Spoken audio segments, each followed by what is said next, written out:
Graça e a paz, meus irmãos. Eu convido você à leitura do texto no profeta Ageu, no capítulo 2. Leremos os versículos 6 e versículo 7. Nos dizem assim: Pois assim diz o Senhor dos Exércitos: ainda uma vez, dentro em pouco, farei abalar o céu, a terra, o mar e a terra seca.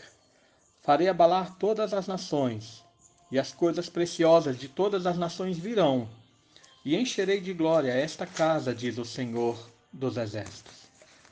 Irmãos, ontem, ao meditarmos nos versículos 4 e 5, também desse capítulo, nós vimos sobre a concorrência humana no decreto de Deus. Deus é aquele que desperta o espírito, mas também ele chama à disposição do trabalho. Há um agir de Deus e uma responsabilidade humana. Mas vejam que na mensagem de hoje, Deus nos dá mais uma nova premissa para o incentivo no trabalho. Nós vamos trabalhar porque Deus está preparando algo à frente. Ele fala: pois assim diz o Senhor dos Exércitos, ainda uma vez, dentro em pouco, farei abalar o céu e a terra. Ele fala isso logo adiante a mensagem do chamado ao trabalho. Então nós temos que trabalhar, irmãos, na obra do Senhor, porque Deus está preparando algo, é o que ele estava falando ao seu povo. E o Senhor realmente, irmãos, nos dá muito motivo para o trabalho. Lembre-se que ele havia dito que devemos nos envolver e devemos nos dedicar à sua obra, porque ele está conosco, lá no capítulo 1, versículo 13. Nós devemos nos trabalhar, porque é ele quem desperta o espírito, no capítulo 1, versículo 14. Nós devemos trabalhar porque o seu espírito habita no nosso meio, no capítulo 2, versículo 4 e 5. Mas vejam que nessa continuação, Deus ele manda olhar para frente. A premissa do nosso trabalho, ele fala: porque assim eu digo, eu vou fazer algo, eu estou preparando algo. Nós devemos trabalhar porque ele tem algo estrondoso a fazer. E que coisa seria essa que Deus estava falando ao seu povo? Irmãos, o templo de Salomão foi destruído na invasão de Nabucodonosor em 586 a.C.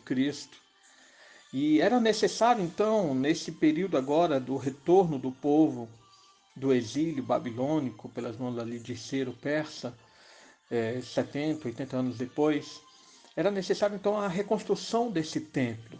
Não apenas por causa do símbolo que o templo tinha no meio do povo de Israel, simbolizando a presença de Deus no meio do seu povo, mas principalmente porque o próprio Deus, ele entraria nesse templo reconstruído. Deus, ele abalou os céus e a terra, quando ele enviou seu filho para nascer como homem. E esse abalo do céu nós vemos quando os anjos eles irrompem em cântico, num coro celestial, informando os pastores do campo de que o Messias nasceu. Está lá em Lucas capítulo 2, versículo 13 e 14. A natureza e toda a criação então exultaram pelo nascimento do Messias. Deus abalou a estrutura dos céus e da terra. Vejo que por causa do ministério de Jesus, pessoas de todas as nações vieram buscá-lo. Não apenas os judeus foram abençoados por suas curas, milagres e obras, mas os gentios também, ouvindo a respeito desse Messias, ouvindo a respeito das obras de Jesus, vieram à sua busca. Por isso aqui no nosso versículo 7 fala: farei abalar todas as nações e as coisas preciosas de todas as nações virão. Irmãos, por causa da obra de Jesus na cruz, todas as nações foram abençoadas com a salvação. As nações ficaram abaladas com o agir, com o mover e com a obra de Deus, com a ação de Deus na história humana. Os povos que estavam sob o domínio de Satanás, eles agora ouvem o Evangelho e podem vir a Cristo. Porque um dia ele encheu aquele templo reconstruído de glória, com a sua presença, com o seu ensino, com as suas curas e com seus milagres. Então a salvação e a reconciliação com Deus é real e é verdadeira. Irmãos, a mensagem de hoje que nos chama a atenção é que nós devemos trabalhar, porque Deus não apenas haveria de fazer esse abalo nos céus e da terra, mas porque Ele já abalou as estruturas do mundo ao enviar Jesus. É nesse sentido que o autor de Hebreus ele usa esses versículos do profeta Ageu, lá no capítulo 12 de Hebreus, no versículo 25 a 27, dizendo: Tende cuidado, não recuseis ao que fala, pois se não escaparam aqueles que recusaram ouvir quem divinamente os advertia sobre a terra, muito menos nós, os que nos desviamos daquele que do céu nos adverte, aquele cuja voz abalou então a terra. Agora, porém, ele promete, dizendo: Ainda uma vez por todas farei abalar não só a terra, mas também o céu. Ora, esta palavra, ainda uma vez por todas, significa a remoção destas coisas abaladas, como tinham sido feitas, para que as coisas que não são abaladas permaneçam. Irmãos, o autor de Hebreus ele cita o profeta Ageu nesses versículos para falar que, tal como Deus já abalou, nós temos agora uma nova promessa em cima dessa palavra de Deus para que continuemos trabalhando. Nós temos também que trabalhar, porque um dia os céus e a terra foram abalados, mas eles serão novamente abalados com a segunda vinda de Cristo. Nós devemos trabalhar, porque Deus fez grandes coisas ao enviar seu Filho Jesus para nos salvar, mas devemos trabalhar, porque ainda há um grande agir de Deus ao fazer com que seu Filho retorne para resgatar a sua igreja, para julgar o mundo com justiça e para nos trazer a salvação definitiva através da vida eterna.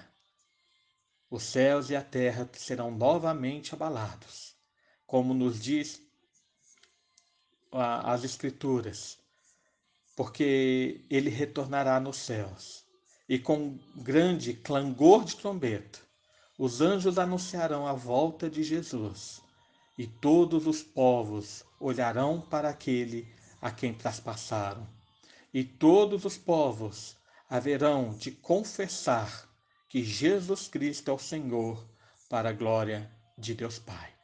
Trabalhemos, pois Deus já fez, porque Deus está fazendo e porque Ele ainda fará grandes coisas que abalarão os céus e a terra, e a sua glória não encherá apenas o templo ali em Jerusalém, mas em sua glória encherá toda a terra, como de fato já encheu através do anúncio do Evangelho. Que a bênção de Deus esteja sobre nós, nos incentivando, dando-nos um espírito mais voluntário para o evangelismo e dando-nos cada vez mais esse zelo com a obra do Senhor. Que Deus abençoe as nossas vidas. Oremos. Pai amado, mais uma vez nos colocamos diante de Ti. Agradecemos por Tua obra em nossa vida, pelo Teu agir em nós. Agradecemos por Tua misericórdia sendo demonstrada por meio do Teu Filho Jesus. Agradecemos ao Pai porque, tendo criado todas as coisas, Tu também intervém na nossa história e faz abalar todas as estruturas desse mundo para a realização dos Teus planos. Não há ninguém que possa impedir o poder da Tua palavra, e é nessa certeza, ó Pai, que nós trabalhamos. Porque Tu prometeste e realizaste, e Tu prometeste e ainda haverá de realizar, de forma plena e concreta, toda a nossa salvação. Vivifica, portanto, o nosso espírito. Vivifica-nos, Senhor, para que, cheios da fé e com a presença do Teu Espírito em nós possamos trabalhar com alegria para o Teu louvor. Em nome de Jesus. Amém.